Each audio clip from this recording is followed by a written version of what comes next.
I hope you have a great day, everyone. For today's video, we'll talk about the principles of high quality assessment. Let's start with the quotation from John Ruskin.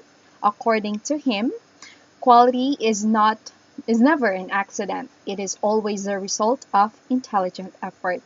That's the main reason that I wanted to share to you why do we need to study about these principles of high quality assessment.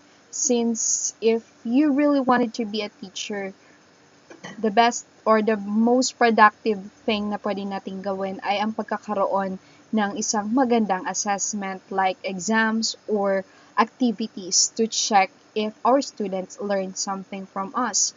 And of course, it always start with the great planning. Dapat alam natin kung ano ba talaga yung gusto nating mangyari before we start the lesson or i-discuss natin yung mga topic.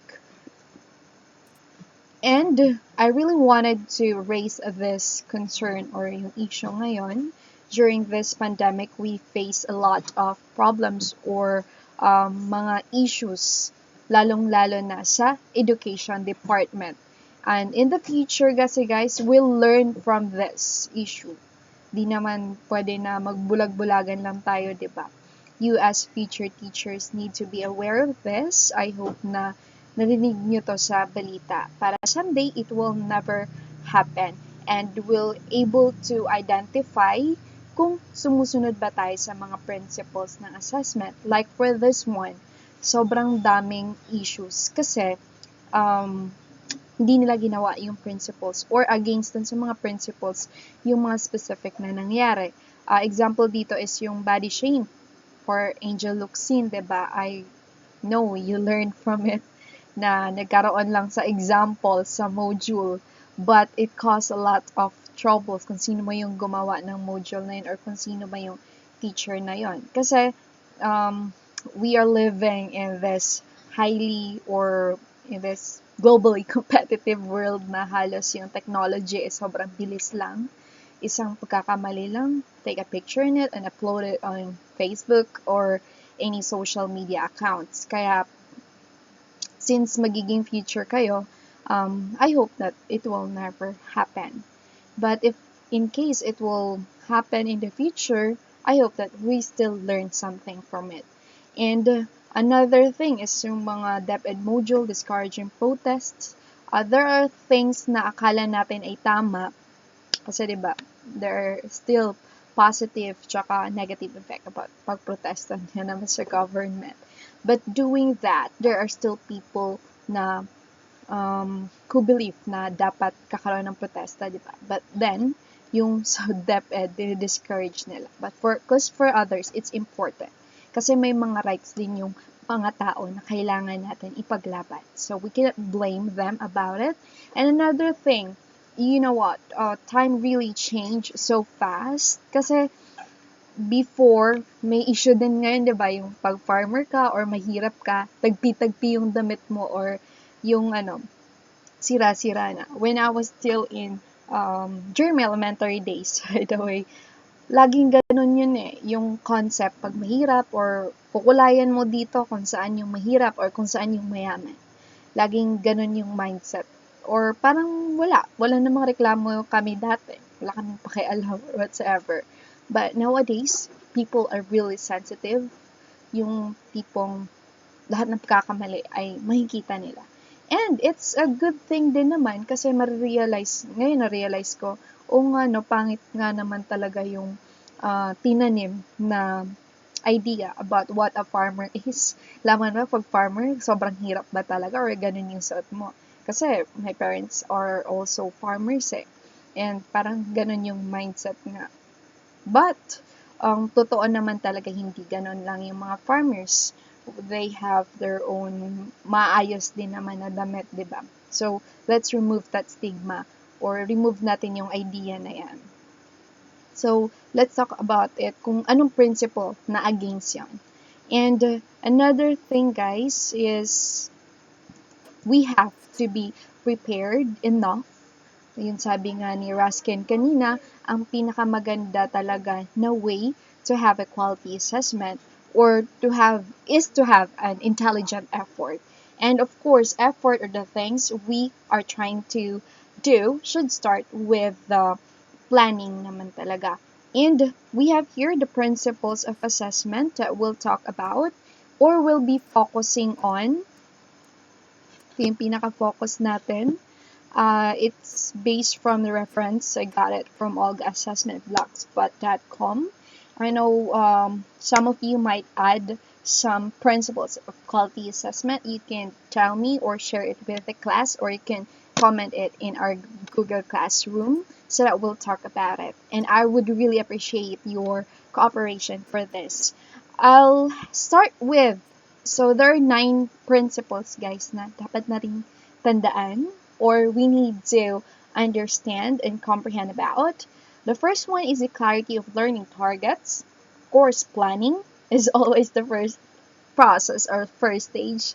Kasama dito sa clarity of learning, I'm sorry, it's only 8 principles pala. Yung no, second number is included in the clarity of learning targets. The second one is appropriateness of assessment methods.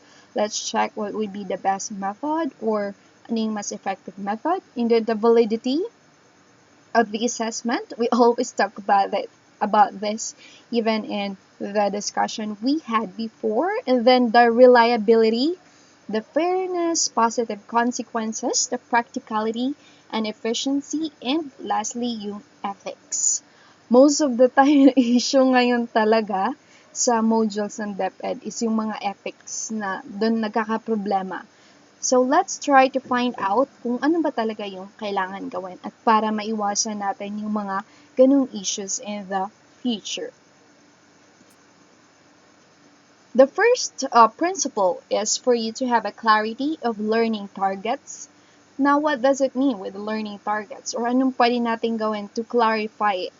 Kasi diba pag may ginagawa ka, kung hindi clarity sa'yo kung learning target mo, kung ano ba talagang gusto mong mangyari, diba it seems like we're just doing something for nothing kung wala tayong learning targets. And having these learning targets, guys, or yung mga objectives natin will actually help us to focus kung saan tayo papunta or dun lang tayo, hindi yung paliko-liko, diba? I forgot what we call that thing, yung sa mga kabayo, diba? Pag sumasali sila ng karera, meron silang sinusuot na ganyan to focus. Parang dun lang sila tumitingin talaga. Hindi na yung paliko-liko pa ng activities na pwede mong gawin sa mga estudyante. Kasi, sabi ko nga, once you create or plan to have an activities inside the classroom, if it's not really connected dun sa objectives mo, kahit gaano pa yun kaganda, it will turn to nothing. Kasi, para saan pa? Para ginawa mo yon. For example, yung games na pinapagawa mo sa estudyante, that's the common problem talaga ng mga teachers. Even before, guys, when I was still doing my class demonstration, I focus on that thing na gusto ko mag-enjoy yung mga estudyante.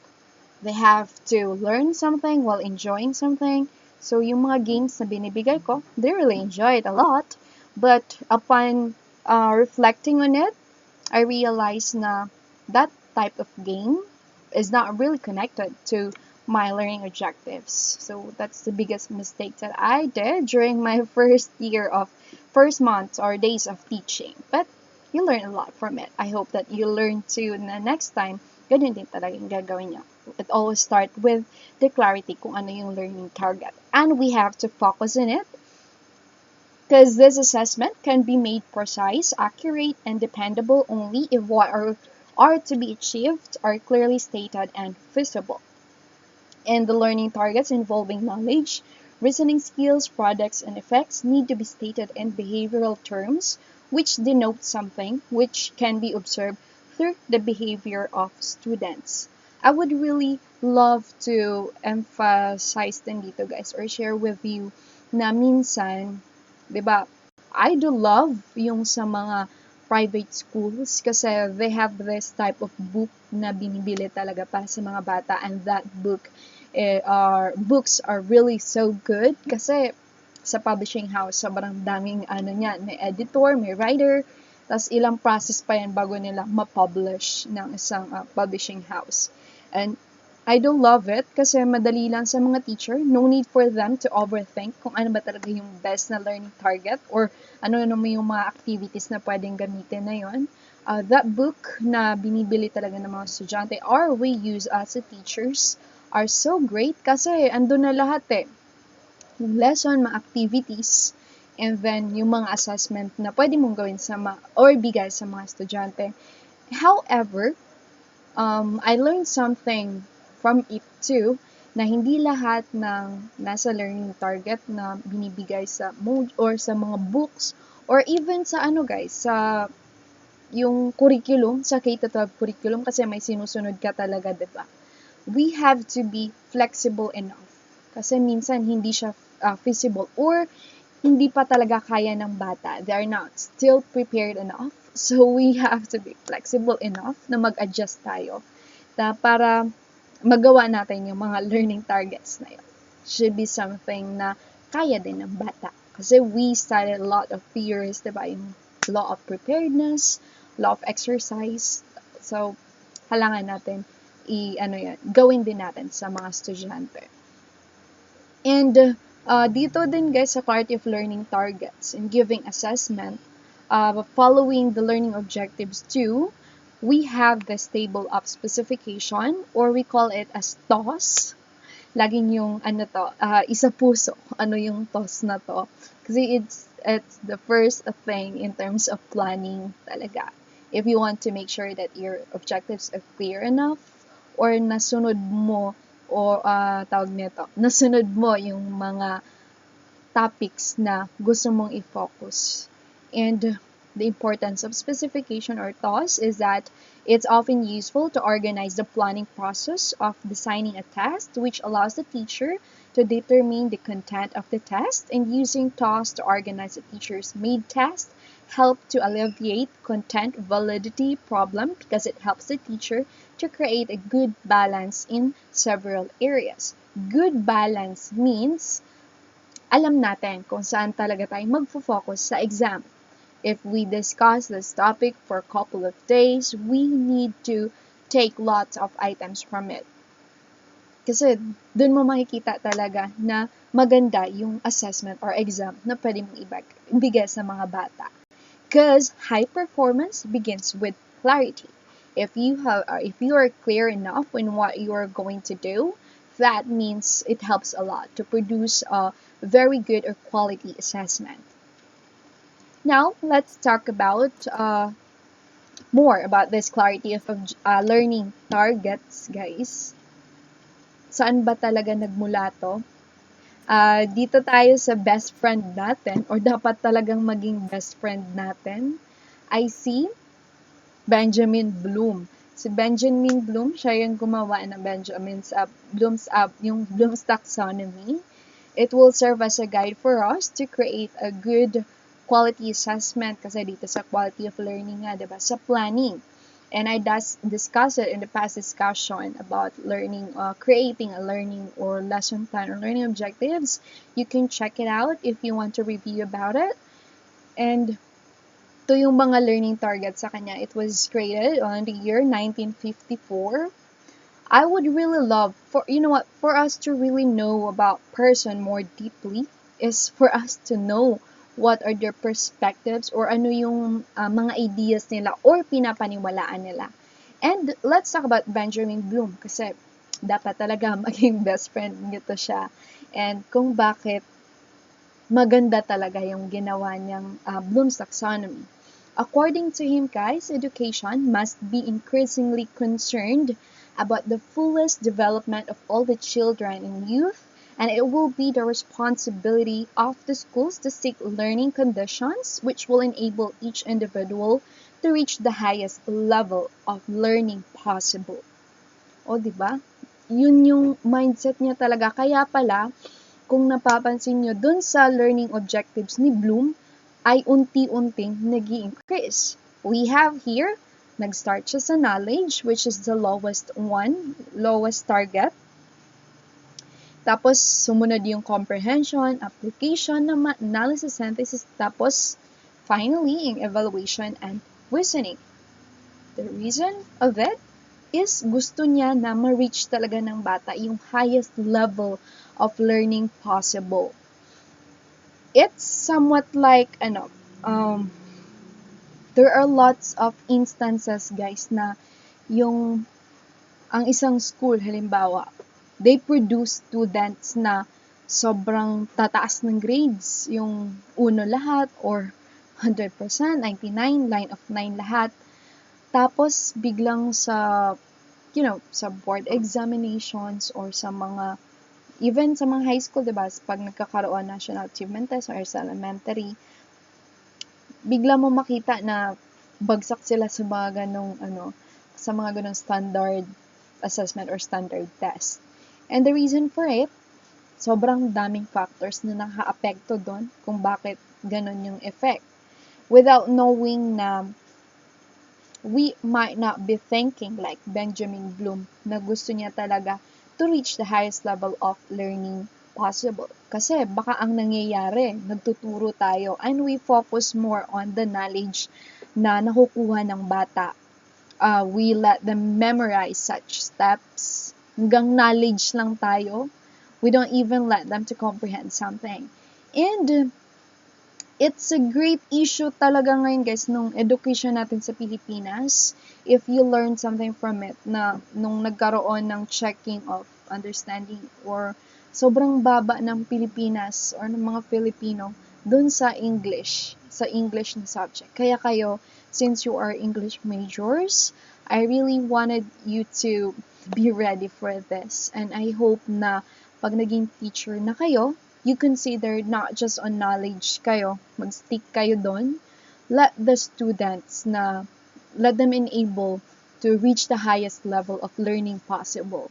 Although, mahirap yung mga activities or it would be challenging, let's not make it difficult for them. Let's make it challenging for them. Wherein, alam naman natin na makakaya nila. And we as facilitators of learning, we need to guide them to make things easier. Kahit challenging yun sa kanila.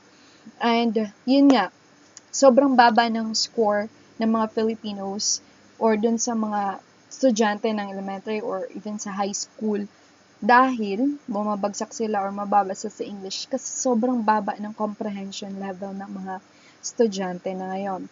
When we say comprehension kasi, it's understanding involves cognition or awareness of the interrelationships. Minsan, hindi nila kayang integrate yung lesson na tutunan nila dun sa isang subject to another lesson. So, there's no integration kasi di naman talaga nila totally niintindihan. Even sa stories, alam lang nila yung WH questions or yung mga what, when, madali lang yun kasi it's just selective reading, diba? But once you take a deeper look in it and explaining them why, how, hirap na sila dyan.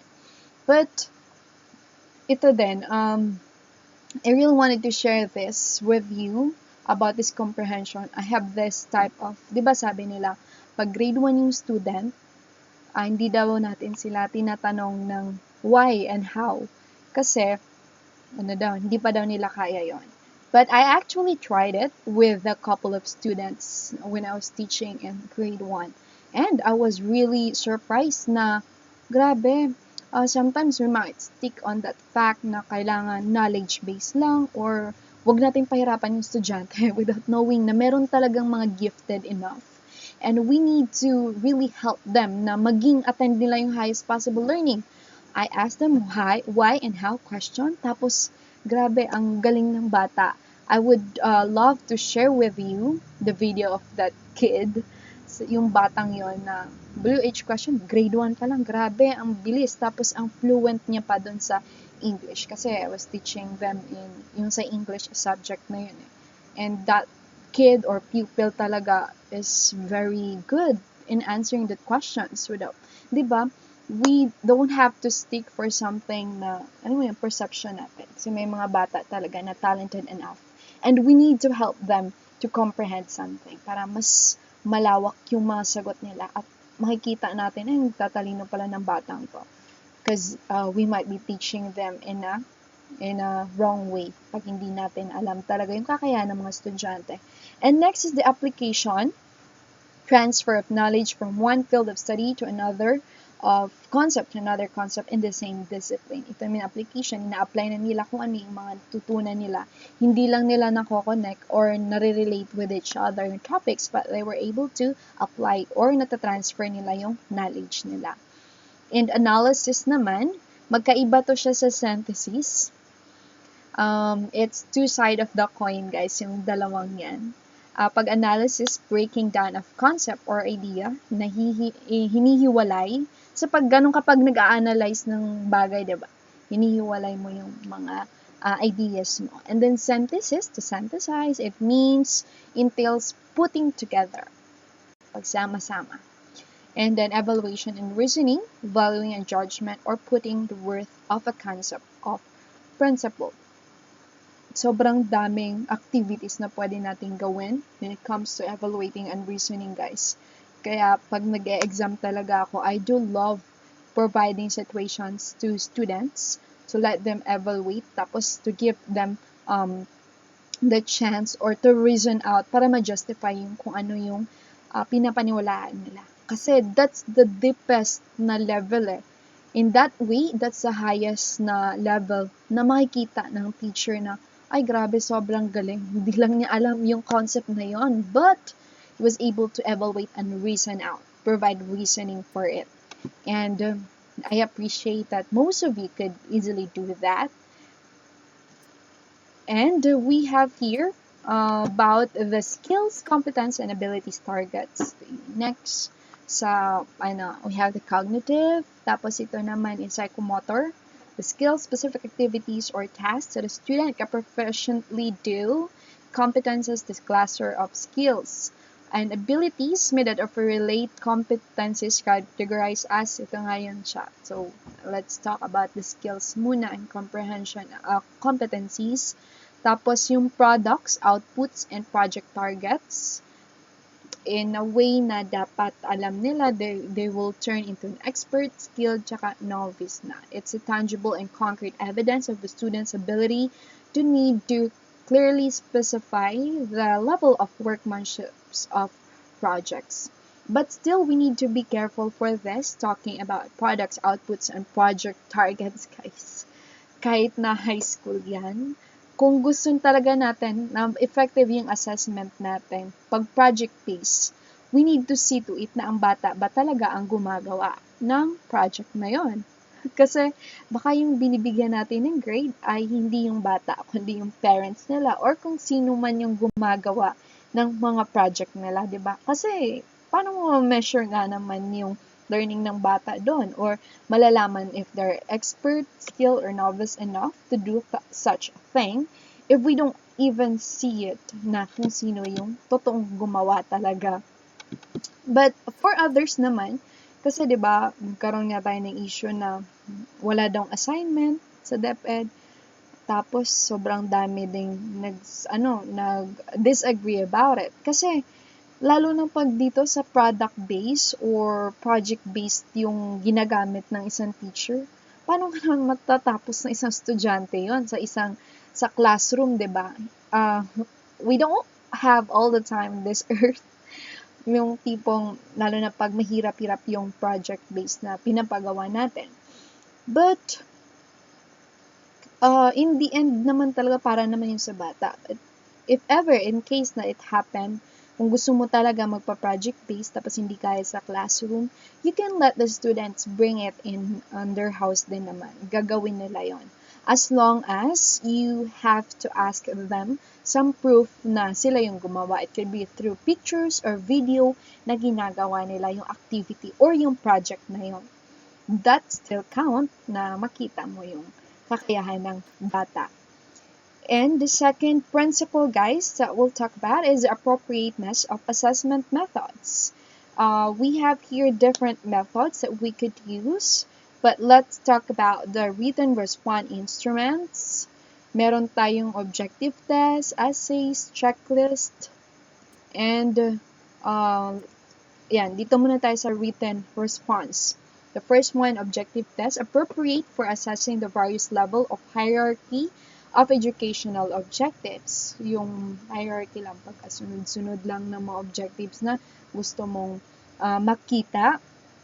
And then sa essays naman, or dito sa objective test kasi more on multiple choice, identification, kasi hierarchy of yung sinusunod, objectives.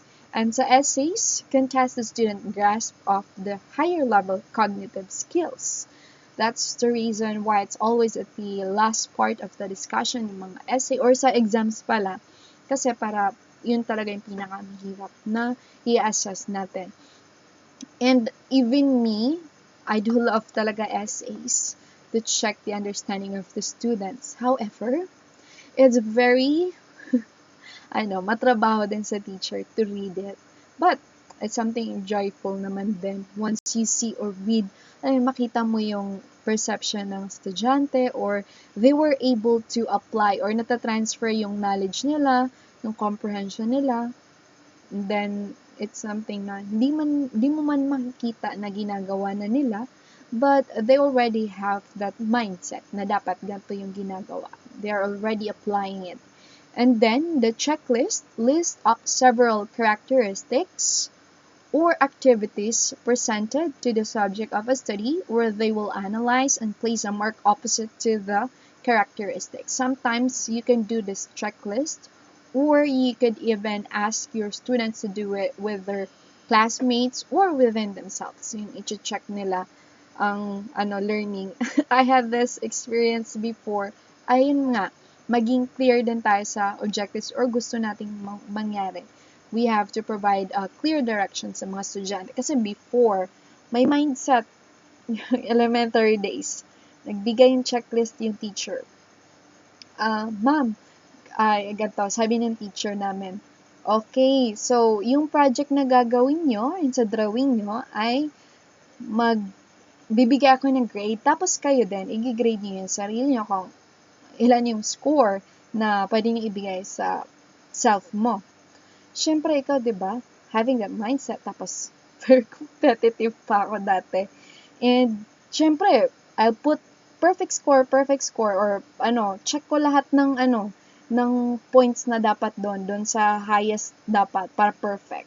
Para pag mag-grade si ma'am, syempre maganda, it's a chance for me to have a higher grade for that instance. Without knowing na I realize or reflect on it, di ba, for what? Para saan yun? Is it something na checklist na ginawa mo for students dahil sila nagbigay sa sarili nila? You could use it as assessment of learning. 'Di ba, mas maganda yung ganung palang ginawa is it's used for assessment for learning. Ginagawa mo siya para tulungan mo yung bata na makita yung pagkakamali niya at para mas ma-improve pa niya yung ginagawa niya. And assessment for learning, it should not be recorded kasi yun checklist yun parang tinutulungan mong bata na matuto from his or her own experience. Kasi pag i-record mo yun, para saan, di ba? Parang tapos yung mindset ng bata, ibibigay niya yung mataas na grade. Diba? It will turn to nothing. So, we really need to be clear enough kung ano yung assessment method na ibibigay natin. And, let's be careful dito sa checklist. Kung ang bata ba or ang teacher. Kasi pag ang teacher nagbibigay, it will usually use as assessment of learning. Okay? And let's discuss it more later on kung ano pa yung examples ng checklist na yun. Kasi commonly, ginagamit din siya nowadays. We have here the product rating skills to use to rate products like books, report maps, charts, diagrams, notebooks, and need to be developed to assess various products over the years. In this way, you are asking them to rate something, you just provide them specific criteria or specific characteristics that they'll just check if it's yes or no. And speed is not an important factor in the success of this checklist. Kasi, minsan gusto. Mga estudyante pa naman, minamadali lahat ng bagay. And for them, this is the best way pag product rating scale is is you provide a clear instruction talaga sa kanila para klaro. And then the performance checklist. It consists of a list of behaviors that make up a certain type of performance used to determine whether or not an individual behaves in a certain way when asked to complete a particular task. Ginagamit siya sa mga elementary students ngayon, or dun sa, di ba walang grade na binibigay pag sa kinder or dun sa mga prep pala. Ang ginagawa, it's more on performance checklist. I'm not sure if it's still applicable nowadays or meron ng changes. Pero yung huling naabutan talaga, it's performance test. Para i-check nila kung marunong na ba sila mag-brush ng teeth or kaya na ba nilang magsuot ng shoes. Alam mo, yun mga ganun yung checklist na for performance test ng bata. If they are ready for the na mag-kinder sila or mag-grade 1. And we have the next method, guys, oral questioning. I love this type of method. It's appropriate assessment when the objectives are to, first one, to assess the student's stock knowledge or determine the student's ability to communicate ideas in coherent verbal sentences. Ang ano kasi 'di ba, minsan pag oral questioning, it really takes parang nape-pressure yung mga estudyante. But you know what, even me when I was still student or even ngayon, I still have that type of anxiety or natakot din ako minsan when it comes to oral questioning. Lalo na pag hindi mo talaga alam yung isasagot mo. But in that way, I actually learned a lot from it. Kasi minsan nakikita mo doon yung mga stock knowledge mo or yung mga nababasa mo na nagagamit mo once you answer a question. And in that way, you'll be able to provide yung sentences or explanation mo in a coherent verbal sentences. The same as yung mga lawyer, diba? If you could listen to them the way they talk, direct to the point, tapos sunod-sunod talaga yan pag nagbibigay sila ng mga pruweba or mga proof, 'di ba? Na during hearing or pag nagkakaroon ng sa court cases. Tapos observation and self-reports naman, useful supplementary method when used in conjunction with oral questioning and performance test.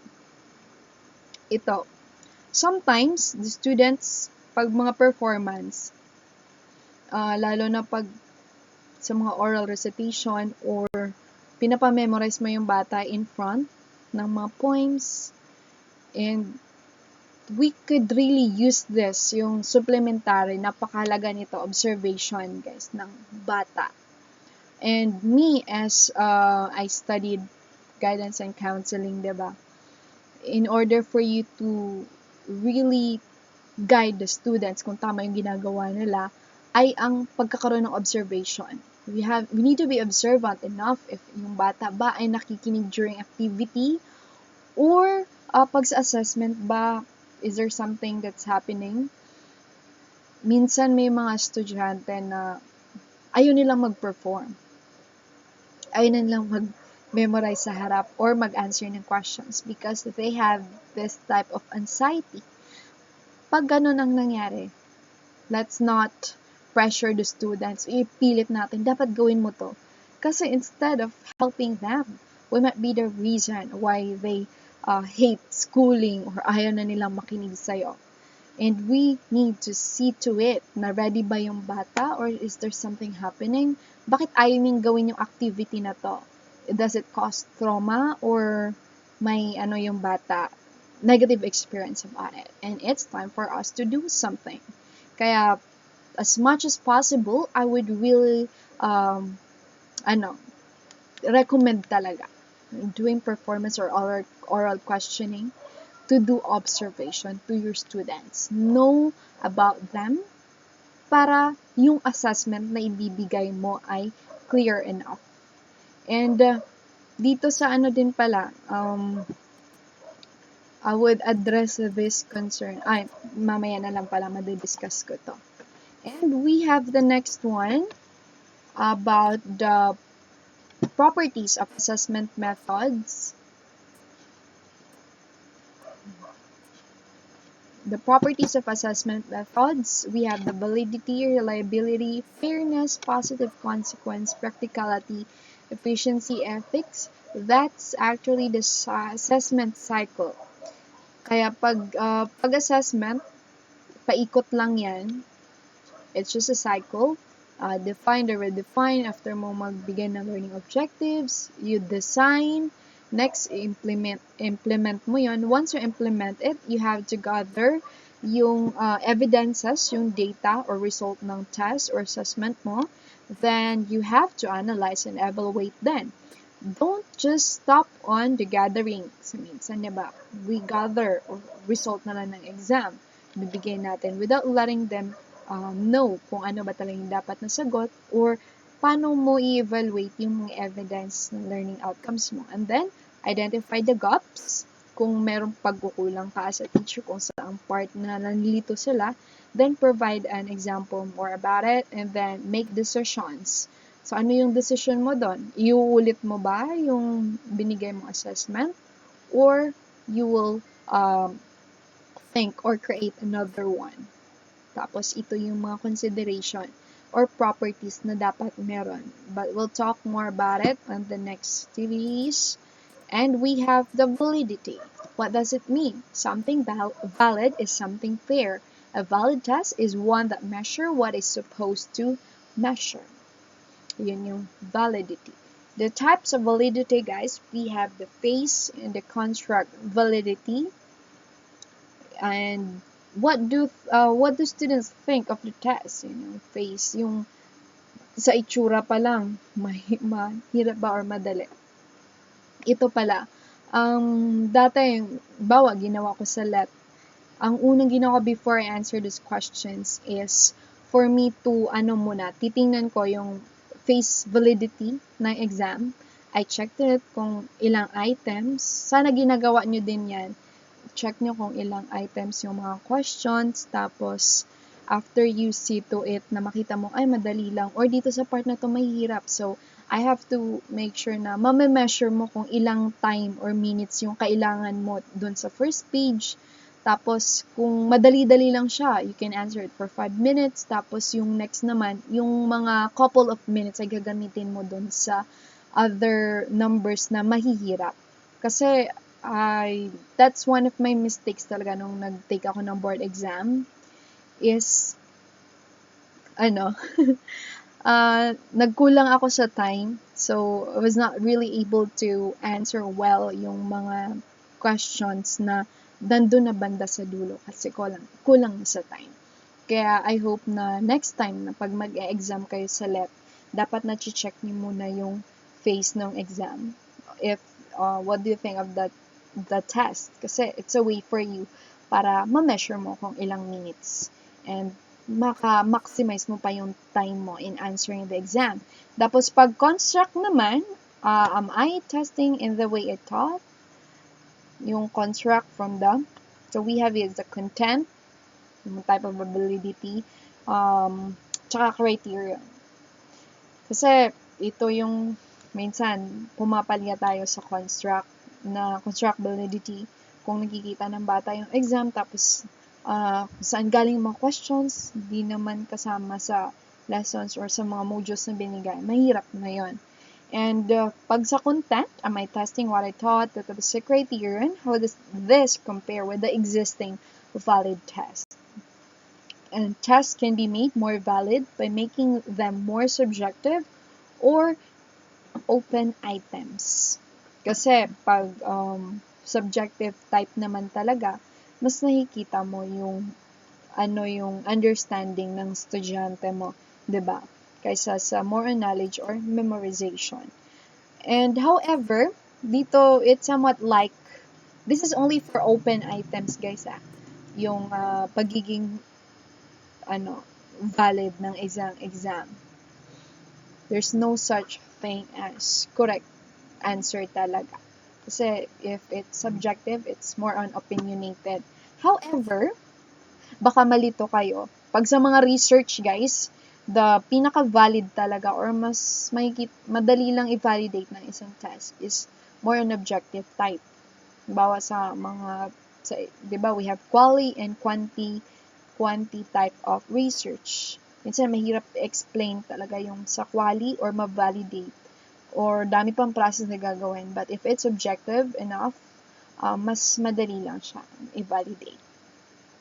And then, validity is appropriateness, correctness, meaningfulness, and usefulness of the specific conclusion that a teacher reaches regarding the teaching learning principle.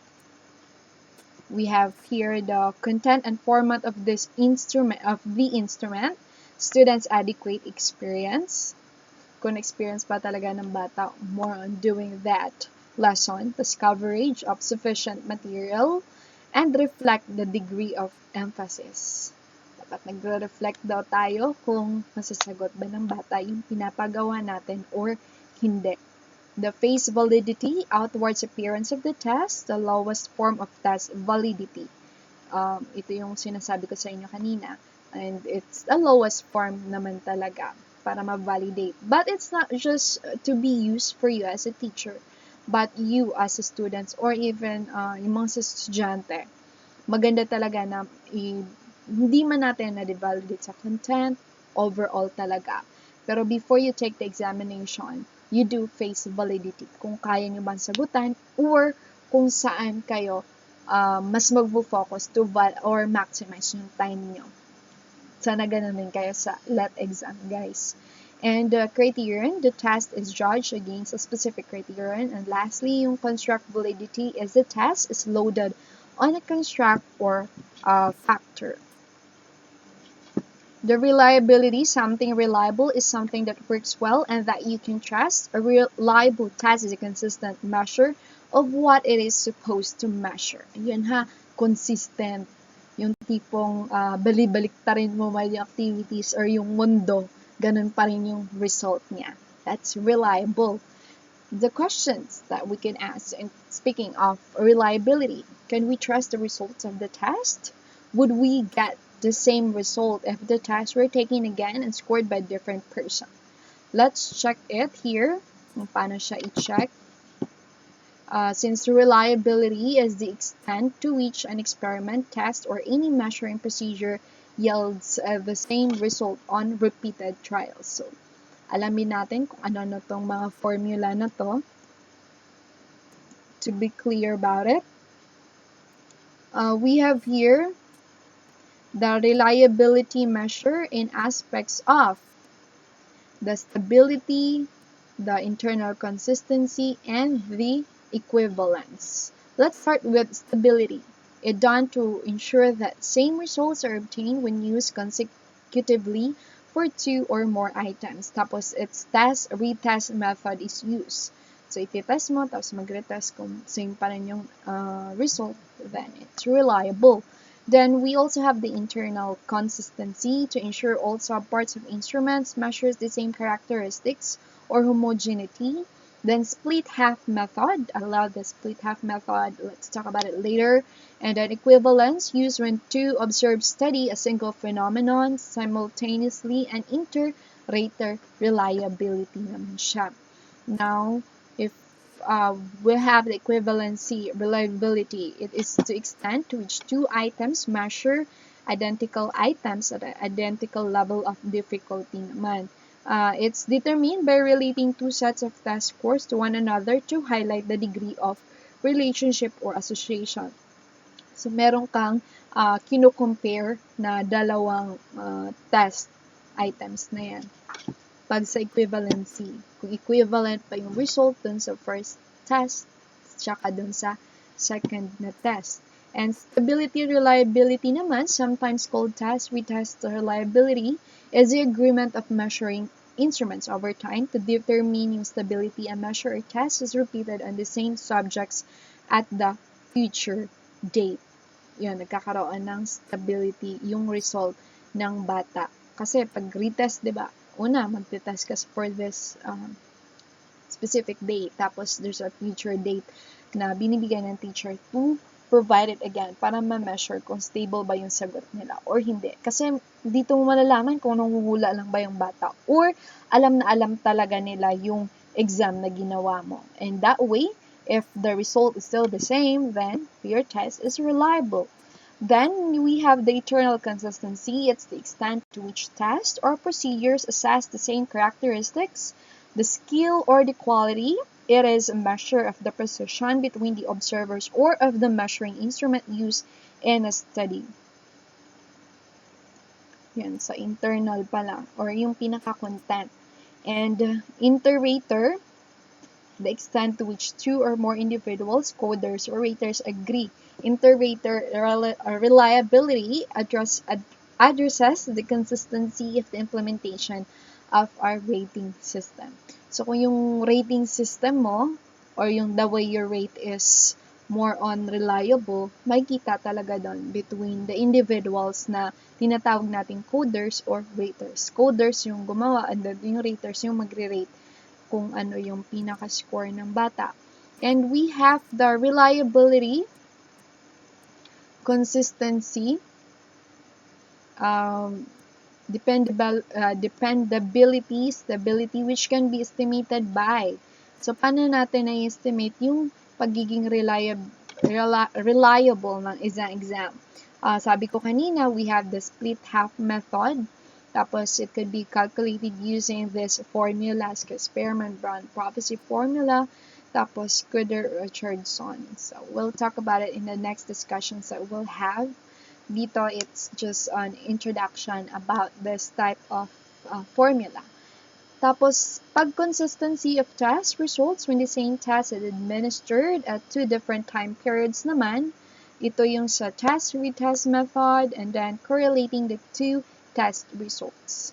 Ito yung kanina. Yung sa inter-rater reliability, tsaka sa internal consistency and stability reliability. Now, let's talk about split half method. Pag split half, ganito yan guys. If you could take a look at the picture or dito sa diagram na to. A test for a single knowledge area is split into two parts, and then both parts given to one group of students at the same time. Split half means this is the numbers or items. Isang item yung gagamitin mo sa test. Tapos you divide it, you split it into half. So number 1, ito yung sa, dito mo nagkakaroon ng, test A tapos test B. Yung, kung ayaw mong magkaroon ng kopyahan yung mga estudyante mo, you can do this type of method para to validate yung exam mo. Na dapat yung result nila ay pare-pareho kung split half method. Kung tama or nami-measure mo yung validity ng exam mo. Or, reliability pala. Ayan. Tapos minsan, ang ginagawa naman pag you can have the split half method, and if you're not really sure or may mga confusions ka pa, you could still, pwede mong gawing magpalit naman yung dalawang yon. Dito sa test, sa exam A or sa test A yung bata, tapos test B naman, diba?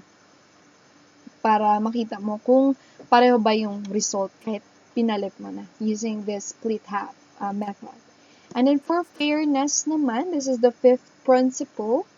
The concept that assessment should be fair covers a number of aspects. We have the student knowledge and learning targets of assessment, opportunity to learn. Ayun. I would love to din dito. Focus on this opportunity to learn something. Sa pagbibigay ng fairness ng exam. Nowadays, I hate to see talaga yung mga pinopost ng ibang bata or estudyante. They're even proud of it na pag sa multiple choice, halimbawa, sobrang dali lang ng pwedeng makitang exam ba, who is the national hero in the Philippines. Tapos, andun, Torres Rizal. Tapos yung other choices naman, more on mga ML players sa Mobile Legends. For what? 'Di ba? Are you really giving the students an opportunity to learn even during that exam? Paano mo measure yung bata, 'di ba, kung imposible naman kung ito yung mga sagot, 'di ba? Dapat yung tipong pag nagagawa tayo ng multiple choice, dapat nag-iisip yung mga bata. Pinag-iisipan nila kung ano ba talaga yung sagot na 'yon. Kasi kung obvious na obvious naman yung sagot, tapos hindi naman pinag-isipan yung ibang items, 'di ba? Paano mo mababalidate yung sagot mo? Or is it really reliable enough, 'di ba? Kaya nga sa board exam, 'di ba? Pag nag-exam kayo, halos lahat ng choices doon tama. Kasi yun, pinag-iisipan talaga. So let's do it also to our students when you become a teacher. Let's provide them an opportunity to learn, even during the multiple choice. Dapat alam nila kung paano pag-isipan yung isasagot nila. Hindi yung kung ano-ano na lang yung isasaling natin dun sa multiple choice. Okay? Then, the prerequisite knowledge and skills, avoiding teacher stereotype. Yan, huwag tayo mag-stereotype sa mga bata. Kasi yun yung nangyayari ngayon sa DepEd, sa mga modules. And then, avoiding bias in assessment task. Talking about this, guys, stereotype. And then, I'll discuss it more later. Tapos, avoiding bias in assessment task. Maybe nakwento ko na sa inyo to. May instance na nangyari wherein I just heard it from others teachers' experience wherein ang ganito nga yung teacher bigay siya ng test sa estudyante assignment, tapos ang question doon is sino yung padre de pamilya, diba laging padre de pamilya tatay. Tapos, ang sagot ng bata, nanay. Kasi, nanay naman talaga nag-serve as the one who, nung bread and butter, magawa ng paraan para makakain sila. And then, wala siyang tatay talaga. And then, nung binigay ng bata or pinasa yung activity, question ng teacher, paano nangyari yun? Bakit ganito? Bakit ganito yung sagot mo? Or minalian ng teacher? In the end, ayun, nagpunta yung nanay sa school. How come na can we not consider this type of mindset? Or minsan kasi 'di ba ngayon lalo na yung mga single parent talaga, we cannot really avoid them. Minsan kung ang ilaw ng tahanan, kung tatay lang, they will consider as tatay, 'di ba, ng mga bata. And let's consider that type of issues na maging careful tayo next time. Dapat fairness yung binibigay natin mga items or sa assessment ng bata. Kasi we don't know them. Kahit yung sa mga exams, 'di ba? You ask that pupil or student na bakit di mo nilagay dito yung middle initial mo? Let's be careful of it. Kasi may mga bata talaga na walang middle initial. So, it might cause them something na stereotype sa mga bata, 'di ba? Siyempre, matatanong ng bata, dapat kailangan meron ako middle initial. Is it really needed? Now, let's be aware of it, of that certain issue, guys. Para ma-avoid natin yung mga ganong problema. Dapat nagkakaroon tayo ng fairness sa the way natin pinapahalagahan yung mga bata, lalo na pagbibigay ng exam or assessment sa kanila. Let's always ask why before you speak or before you mag-react kung bakit di sumunod yung instruction bata or bakit hindi ganito yung nangyari sa pinapagawa mo. Let's ask why. Okay? Para klaro sa atin lahat. Because even me, I have my mistakes sometimes, but we need to learn something from it. Ang stereotype threat kasi, it's defined as situational predicament in which individuals are at risk of confirming negative stereotypes about their group. It is the resulting sense that one might be judged in terms of negative stereotypes about one's group instead of on personal merit. Kaya ngayon, sa social media, I do appreciate it kasi meron silang choices na kasama na when you fill out, diba? Kung are you a female, male, or may choice din doon na better to keep it a secret, or you don't want someone to know, or ayaw mo ibigay yung information na yun if you're a male or a female. So, even sa pag when you sign up social media account, kasama na siya kasi they don't want this yung stereotype threat to happen. And then we have the positive consequences. Its learning assessment provides students with effective feedback and potentially improve their motivation or self-esteem. Moreover, assessment of learning gives students the tools to assess themselves and understand how to improve.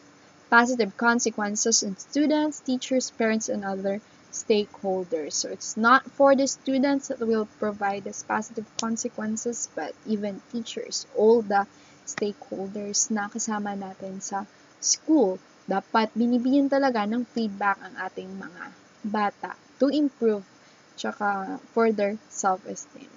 We need to be careful in criticizing or providing feedback sa ating mga estudyante. Baka yung sinasabi natin ay hindi naman nakakatulong sa kanila to raise or increase yung self-esteem or motivation nila. We might be the reason why bakit yung mga estudyante bumabagsak or nawawala na ng gana sa pag-aaral. I have here an example ng positive feedback, and I would love to reiterate na sana magkaroon pa ng maraming ganitong mga teacher. Ito yung sa DepEd din, yung isang bata. Yung bata, "Sir, wala po akong pambili ng Crayola, sorry po." Dun sa activity sa module, 'di ba? Minsan, yung batang-batang to, hindi nag-react yung teacher, 'di ba? Na batang to, 0 yung ibibigay ko kasi hindi ko ginulayan yung drawing niya. Instead of doing it, 'di ba? What did the teacher do? "Don't be sorry, anak. Sir Val understands you. Here's a box of crayons for you. God bless and stay safe." Wow. That's very, pag ikaw yung estudyante, you would really feel something, motivated ka, or si teacher nagbigay ng ganito, ganyan. That student will be so proud of you na yung feedback na binigay mo is something na positive instead of doing it negative, diba? And the teacher even made something great. Binigyan pa talaga ng crayon para lang magkaroon siya ng chance to draw or makulayan yung mga drawing niya. And next is the practicality and efficiency. Something practical is something effective in real situations. Lalo na pag pragmatist ka or you have that yung theory mo or yung philosophy mo is pagiging pragmatist. Something practical, effective in real situations. Kung gusto mo yan yung ituro mo, maganda yan. Kasi nagagamit talaga nila. But sometimes, even if it's more on theory talaga, if you want to make it practical and efficient sa learning ng bata, let them see to it na makikita nila yung kahalagahan or ma-apply nila in the future. Here are the questions that you could ask. Will the test take longer to design than apply? Okay, it's not just on practicality and efficiency para sa mga bata, but also for you as a teacher. Is it practical yung bibigay mong test? Will the test take longer to design than apply? Minsan, mahaba lang siya. Madali lang yung exam, pero madali lang gawin, pero mahaba yung time na dapat ilalaan ng mga estudyante to answer it. And then, will the test be easy to mark? Ito nga, sa essay, mahirap talaga. But for multiple choice naman, it's really easy to check it kasi ABC lang yung sasagot ng bata. However, pag gagawin mo yung exam na yun, sobrang tagal talaga or mahirap. Kasi, sabi ko nga, dapat kung multiple choice, dapat pinag-iisipan or you're giving the children or students to apply or may opportunity to learn sila. Dapat pinag-iisipan nila base dun sa mga multiple choice na binibigay mo. Hindi yung basta-basta na lang yung multiple choice mo na hindi naman or out of topic naman dun sa binibigay mo sa kanila. Kaya as much as possible, if it's multiple choice, you don't have to provide something or mga words na hindi mo naman diniscuss or hindi naman kasali dun sa subject na binibigay mo sa mga bata. para mas makita talaga na effective or high quality yung assessment or task na binibigay mo sa kanila. And teachers, familiarity with the method. Pag once na gumagawa tayo ng exam, dapat familiar ka as a teacher kung sa method na ibibigay mo. How are you going, kung alam mo naman sa sarili mo na hirap ka dun sa performance or sa mga oral questioning, you can use other method na namamaster mo or expert ka dun sa assessment na yun. Huwag natin pahirapan yung sarili natin. Kasi if we are not familiar with the method, what do you think will happen? Do you think you could really assess the student well? Of course not, diba? So, hindi siya practical or hindi siya magiging efficient. And then next is the time required. Is it easy for you or masyadong mahaba yung time na pwedeng magastos once you provide that assessment? Kasi dito, yung sinasabi ko na imposible talaga, me as a teacher na wawalain yung assignment or pag-uwi ng bata, wala na siyang assignment na gagawin. Lahat ng activities ay gagawin sa school or whatsoever. However, time required. Paano pag project-based yan, diba? Mahirapan yung teacher. But if ever that happens, kasi tayo teachers, we are assigned or we should be the one to follow nga naman yung rules if ever na mapais sa batas yon. So let's just, be flexible enough or adjust kung mahirap naman talaga yung method na gagamitin mo, then just stick to something na kaya namang gawin inside the classroom. Then complexity of administration. Wag nating kung lalo na sa mga standard test talaga, standard assessment. There are lots of pwedeng mangyari. Dapat alam mo kung paano i-interpret yung result. Dapat meron kang process or gagawin muna before you conduct, before, during, tapos after conducting the exam. And ease of scoring, kung madali lang i-score, the ease of interpretation, then the cost. Wag nating masyadong pagastusin yung mga bata or even yung as a teacher, di ba? Kung wag nating masyadong pahirapan yung sarili natin.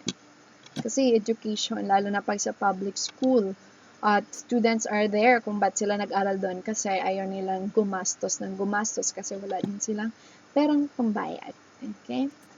And then, we have here the reliability and validity, practicality. I'm not sure what's really happening with this. Bakit taas na taas? Okay, the problem. Ang problem ng reliability talaga and validity is the more reliable a test is, the less valid. Tapos, the more valid a test is, the less reliable. The more practical a test is, generally, the less valid. So, the solution, kasi hindi na pwedeng puro ka lang valid yung exam mo, tapos hindi naman reliable. Tapos reliable nga, hindi naman valid. Tapos kung practical naman, hindi din siya, less valid lang din siya. So the solution for it, guys, is, as in everything, we need a balance in both the exams and exam items. Ayun. Dami nating, tandaang considerations, kahit dito sa validity, reliability, tsaka practicality. Dapat merong balance. Kasi ganito yun. Give you a quick look of it. Ito sa target A. Kung poor yung validity mo, tapos good naman yung reliability mo, so malayo siya sa target talaga or dun sa pinaka gusto mong mangyari or sa good result. Tapos pag target B, kung poor yung validity, tapos poor pa yung reliability na binigay mo, ang layo sa katotohanan, di ba? And then, pag ito naman sa isa, sa target C, good yung validity mo, tas good yung reliability mo, then you'll hit the target. Kasi, you're balancing both, yung sa validity, tsaka sa reliability. And then, sa ethics naman, ito. Sa ethics, ito yung pinaka, talaga, nangyayari pag sa teacher ka. You need to be careful for this type of principles. You have an informed consent sa bata. Halimbawa, yung test ay ito naman nangyayari siya sa mga research sa mga researchers. Pag sa informed consent, inform mo yung parents kung below 18 pa sila, tapos anonymity and confidentiality. Kaya di ba pag nagsasagot ka ng mga research sa research, di ba? Kasama doon yung name. Tapos bibigay tayo ng parenthesis doon if it's a choice naman kung ilalagay nila yung name nila or hindi. And then the gathering of data, the recording of data, and reporting data. Let's focus na lang dito sa anonymity and confidentiality when in terms of providing or creating an assessment sa bata. Gathering the data. Paano mo i-gather yung data sa mga bata, and then recording the data and reporting the data. Reporting the data, guys, we have to be confidential in giving of grades sa bata.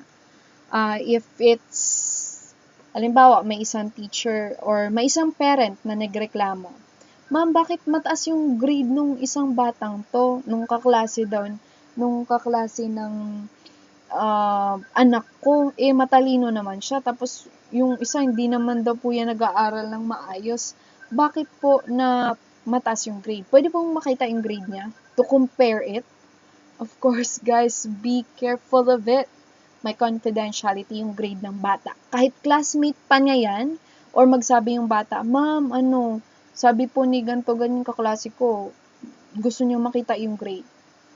Have to make sure be careful of it. Kasi, pwede kang kasuhan yan, or, it's against dito sa ethics. Wala naman silang kaso. But, ethics yun eh. 'Di ba?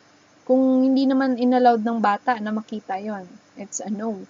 Kaya pag kayo, if it really happened, pag nagre-record ka ng data, ang ipapakita mo lang ng grade doon sa estudyanteng nagre-reklamo is yung grade lang niya. Don't ever let that student or parent to see yung grade ng ibang bata. Kasi that's a no-no. It's unethical. Okay? And I hope that it will not happen to you. But still, dapat alam niyo yan. Kahit kaklase nyo man yan, they don't have the right to see your grade. Kasi it's very confidential. Kahit best friend mo pa yan, di ba? Tapos wala namang consent from you. That's a no-no. Kaya nga, ngayon guys, makikita ko na may iba. Except lang talaga kung sa mga, di ba, sa school. Naglalagay din naman talaga ng average pag kung sinong top na students. But it has a negative effect then. Okay? So, let's be careful of it.